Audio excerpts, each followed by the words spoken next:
पहले एक लड़की थी, हाइडी। उसके पेरेंट्स के गुजरने के बाद उसकी आंटी ने उसका ख्याल रखा।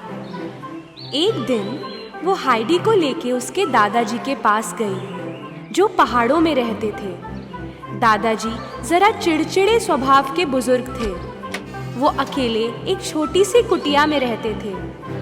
ये पहली बार था कि हाइडी अपने दद्दू से मिलने जा रही थी। किसी दूसरे शहर में नौकरी मिली है ऐसा कहकर आंटी हाइडी को दद्दू के पास छोड़ के चली गई। दद्दू, जो इतने सालों से अकेले थे, खुश थे कि उनकी पोती अब उनके साथ है, पर अपनी खुशी हाइडी को नहीं दिखाई। उन्होंने हाइडी के लिए स्टोर रूम में एक प्यारा सा बेड लगाया। हाइडी को दद्दू बड़े पसंद आए और पहाड़ियों में उसे खुशियां मिलने लगी। सुबह उठते ही उसे दद्दू ने अपने बड़े से डॉगी जोसेफ से मिलाया। एक दिन पहाड़ों में घूमते हुए उसे पीटर मिला। पीटर द शेपर्ड, जो अपनी बकरियों को घास चरा रहा था। तुम पहले कभी दिखी नहीं मुझे यहाँ। मैं कल ही आई हूँ, अब दद्दू के साथ ही रहूंगी। अगले दिन वो दोनों एक साथ पहाड़ों में घूमने फिरने लगे। हाइडी की लाइफ बड़ी मजेदार चल रही थी। उसे बहुत प्यार मिल रहा था।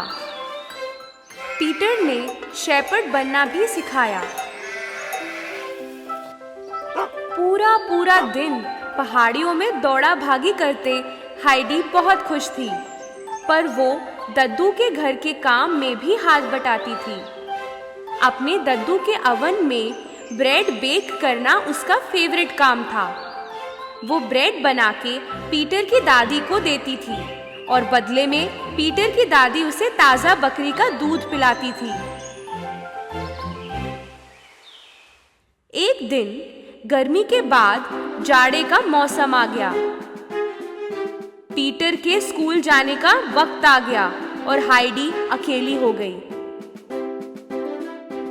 एक दिन अचानक हाइडी की आंटी उसे वापस शहर ले जाने आई, उसे घर में ही पढ़ा के काम कराने। दद्दू को ये सुनकर बहुत बुरा लगा और वो माने नहीं, पर जरा सोचने पर उन्हें लगा कि ये हाइडी के लिए अच्छा ही रहेगा कि वो शहर में पढ़ाई लिखाई करे।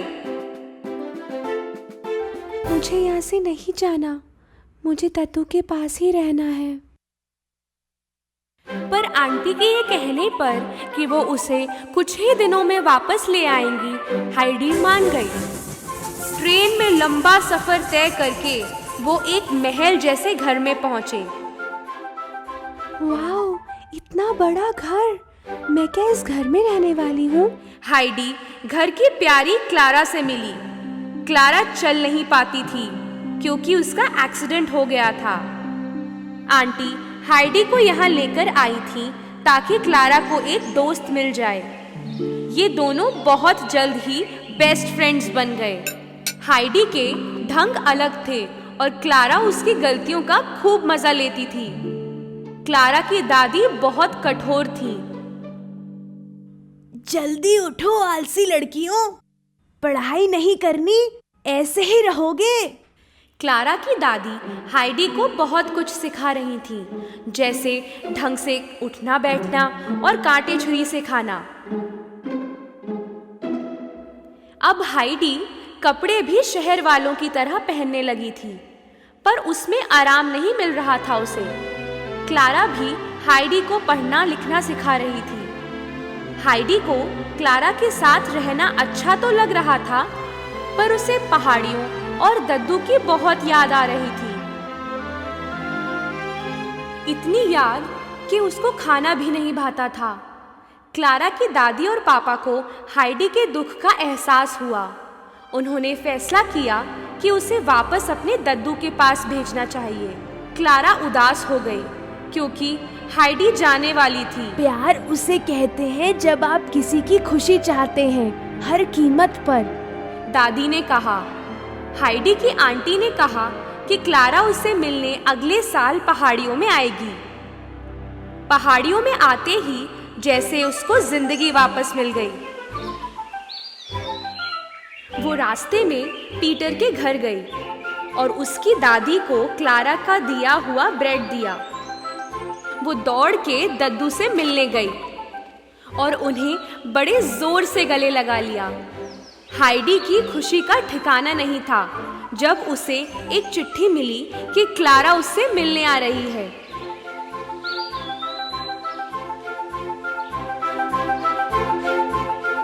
क्लारा को पहाड़ियों और पीटर दोनों पसंद आए, पर पीटर जरा अनमना सा था क्योंकि उसे लग रहा था कि क्लारा हाइडी को अपने साथ वापस शहर ले जाएगी। ये तीनों मिलके बहुत मौज मस्ती कर रहे थे।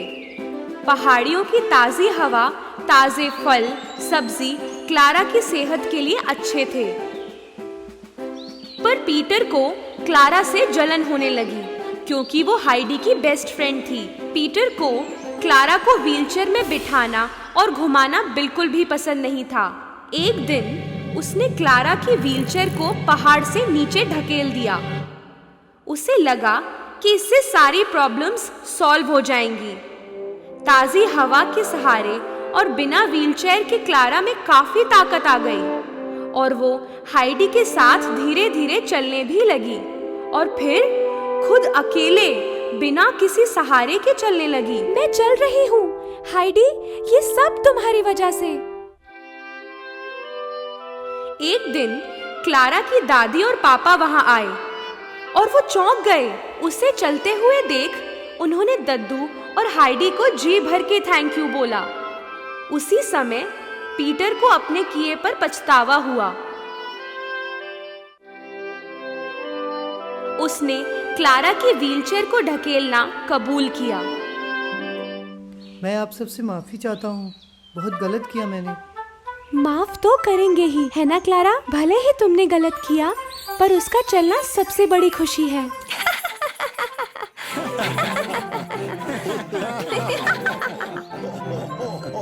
सब खुशी से हंस पड़े।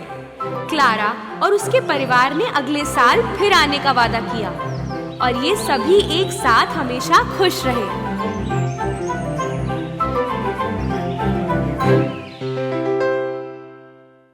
एक समय की बात है, एक खूबसूरत सी प्रिंसेस एक बड़े से महल में रहती थी। एक दिन उसके पापा महाराज जी ने उन्हें बर्थडे गिफ्ट में एक गोल्डन बॉल दिया। हैप्पी बर्थडे बेटी। थैंक यू पापा। प्रिंसेस को ये गोल्डन बॉल बहुत पसंद था और वो अपना सारा वक्त उसके साथ खेलने लगी। एक दिन वो खेलते खेलते बाहर चली गई। प्रिंसेस बॉल से खेलती खेलती एक पॉन्ड के पास पहुंच गई।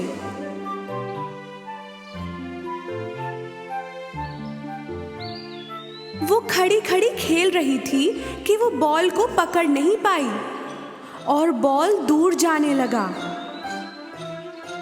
मेरा बॉल! प्रिंसेस बॉल के पीछे भागने लगी, पर बॉल और भी तेज जाने लगा। आगे जाके वो बॉल पॉन्ड में गिर गया और गहरे पानी में डूब गया। Oh no! प्रिंसेस पॉन्ड के पास बैठ के रोने लगी। ओह, मेरा प्यारा गोल्डन बॉल, अब मैं कैसे उसे वापस लाऊं? अचानक प्रिंसेस ने एक आवाज सुनी। रिबिट। मेरी सुंदर प्रिंसेस, आप क्यों रो रही हो? प्रिंसेस ने आसपास देखा, पर समझ नहीं पाई कि आवाज कहां से आ रही है।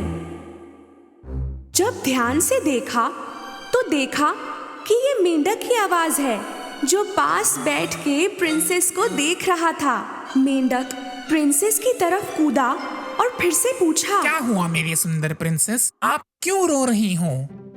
प्रिंसेस हैरान हो गई जब उसने बोलते हुए मेंढक को देखा।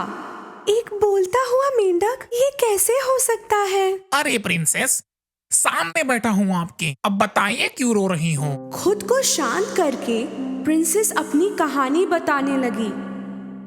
गोल्डन बॉल जो मेरे पापा ने मुझे दिया, वो पॉन्ड में गिर गया है और डूब गया। अब मैं क्या करूं? मेंढक प्रिंसेस के पैरों के नजदीक आया, और एक तरीका बताया। सुंदर प्रिंसेस, मैं आपका बॉल ले आऊंगा, पर उसके बदले में आपको मेरे लिए कुछ करना होगा। प्रिंसेस समझी नहीं, पर क्या करना होगा? अगर आप मेरी दोस्त बन जाएं तो मैं आपके साथ महल में रहना चाहूंगा। प्रिंसेस ने इसके बारे में सोचा और उसकी बात मान ली, और मेंढक ने पानी में कूदी लगाई और अंदर गया। थोड़ी देर बाद मेंढक गोल्डन बॉल के साथ बाहर आया और बॉल को प्रिंसेस की तरफ फेंका। बॉल मिलते ही प्रिंसेस खुशी खुशी वापस महल में जाने लगी। प्रिंसेस को उसके बिना जाता देख मेंढक ने जोर से आवाज लगाई। मेरी सुंदर प्रिंसेस, आप मुझे भूल गई? आपने वादा किया था मुझे महल ले जाने का। प्रिंसेस दूर से चिल्लाई हंसते हुए। तुम्हारी जैसा गंदा दिखने वाला मेंढक मेरी जैसी सुंदर प्रिंसेस के साथ रहने की सोच भी कैसे सकता है? रिबिट। प्रिंसेस मेंढक को वहीं छोड़ के महल में चली गई। रात को महाराजा, रानी और प्रिंसेस डिनर टेबल पे बैठे। जब वो खाना खाना शुरू ही कर रहे थे, ठीक उसी समय उन्होंने दरवाजे पे दस्तक सुनी। मेड ने उन्हें बताया कि मेंढक आया है और कहा कि प्रिंसेस ने उसे इनवाइट किया है और वो अंदर आना चाहता है। महाराजा जी हैरान हुए और अपनी बेटी से पूछा, आप बताएंगी ये क्या हो रहा है बेटी? वो पापा। प्रिंसेस ने सब कुछ बताया जो सुबह पॉन्ड के पास हुआ। अगर तुमने मेंढक को वादा किया था बॉल बचाने के लिए, तो तुम्हें अपना वादा निभाना चाहिए। महाराजा ने मेड को कहा कि मेंढक को अंदर लाए। थोड़ी देर में दरवाजा खुला और मेंढक कूदते हुए अंदर आया और डिनर टेबल के नजदीक आके रुक गया। गुड इवनिंग सबको, और महाराजा जी थैंक यू मुझे अंदर बुलाने के लिए। एक लंबी सी छलांग लगा के मेंढक प्रिंसेस के प्लेट के पास आ पहुंचा। दुखी होके प्रिंसेस ने मेंढक को देखा। महाराजा जी मेंढक के लिए एक प्लेट मंगवा रहे थे, पर मेंढक ने उन्हें रोक दिया। प्लेट की जरूरत नहीं, मैं प्रिंसेस की प्लेट में से खा सकता हूँ। मेंढक ने प्रिंसेस की प्लेट में से खाना शुरू किया। प्रिंसेस परेशान हुई, पर सोचा कि डिनर के बाद तो वो वैसे भी चला जाएगा, तो कुछ ना बोली। पर मेंढक के कोई इरादे नहीं थे डिनर के बाद जाने के। जब प्रिंसेस टेबल से उठी तो मेंढक ने उन्हें रूम तक फॉलो किया। समय गुजरा और मेंढक को नींद आने लगी। मेरी प्रिंसेस, मुझे बहुत नींद आ रही है। अगर आप बुरा ना माने तो मैं आपके बेड पे सोना चाहता हूँ। पिता को बुरा ना लगने के डर से प्रिंसेस ने इस बात के लिए भी हाँ कह दिया। मेंढक बेड पे कूदा और अपना सर प्रिंसेस के नरम तकिए पे रख दिया। अपना सारा गुस्सा ना दिखाने की कोशिश करते हुए प्रिंसेस मेंढक के नजदीक सो गई। सुबह होते ही मेंढक ने प्रिंसेस को जगाया। गुड मॉर्निंग मेरी सुंदर प्रिंसेस, मेरी एक और विश है, बस उसे पूरा कर दो तो मैं अभी के अभी चला जाऊंगा। मेंढक चला जाएगा इस बात से प्रिंसेस बड़ी खुश हुई, पर उसने ऐसा दिखाया नहीं। अच्छा बताओ अब क्या है? मेंढक ने प्रिंसेस की आंखों में देखा। मैं चाहता हूँ कि आप मुझे किस करें प्रिंसेस। प्रिंसेस गुस्से में उससे दूर खड़ी हुई। तुम्हारी हिम्मत कैसे हुई? ये नहीं होगा। मेंढक के चेहरे की मुस्कान गायब हो गई और उसकी जगह आंसू टपकने लगे। प्रिंसेस ने थोड़ी देर तक सोचा, इसमें क्या है? एक छोटी सी किस ही तो है और उसके बाद इसे छुटकारा। और प्रिंसेस ने मेंढक को किस किया। जैसे ही प्रिंसेस ने मेंढक को किस किया, पूरा कमरा सफेद रोशनी से भर गया। रोशनी में प्रिंसेस को कुछ दिखाई नहीं दिया। थोड़ी देर बाद जब रोशनी गुम होने लगी, प्रिंसेस को फिर से दिखने लगा, पर इस बार उसे अपनी आंखों पर यकीन नहीं हुआ। वहीं जहां मेंढक खड़ा था, अब एक हैंडसम आदमी था। प्रिंसेस को पता नहीं था कि ये सच है या नहीं, और इसलिए उन्होंने पूछा, तुम कौन हो? उस मेंढक को क्या हुआ? मेरी सुंदर प्रिंसेस, मैं एक दूर राज्य का प्रिंस हूँ। एक चुड़ैल ने जादू करके मुझे मेंढक बना दिया था। वो जादू तोड़ने के लिए मुझे एक प्रिंसेस के साथ एक रात रहना था और एक किस लेनी थी। आपने मुझे हमेशा मेंढक रहने से बचा लिया। प्रिंसेस हैरान तो हुई पर बहुत खुश भी हुई। दोनों महाराजा के पास गए और पूरी बात बताई। बेटी, मेंढक ने तुम्हें ये दूसरी बात सिखाई है। हमें किसी की सच्चाई जाने बिना उसके दिखने के तरीके से उसके बारे में फैसले नहीं लेने चाहिए। महाराजा ने कुछ और दिन प्रिंस की मेहमान नवाजी की अपने महल में। प्रिंस और प्रिंसेस पॉन्ड के पास आए जहां वो पहली बार मिले थे। मेरी प्रिंसेस, क्या आप मुझसे शादी करोगी और मेरे घर चलोगी? प्रिंसेस मुस्कुराई और सर हिला के हाँ कहा, और ठीक उसी समय एक आवाज आई। रिबिट, रिबिट। दोनों आवाज जहां से आई वहां मुड़े और देखा वहां पॉन्ड के नजदीक एक मेंढक था। दोनों ने अपनी सांस रोक ली और उसके बोलने का इंतजार किया, पर ऐसा कुछ नहीं हुआ।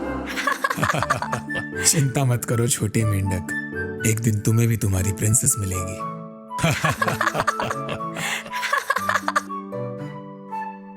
थोड़े समय बाद दोनों ने शादी कर ली और खुशी से रहे हमेशा।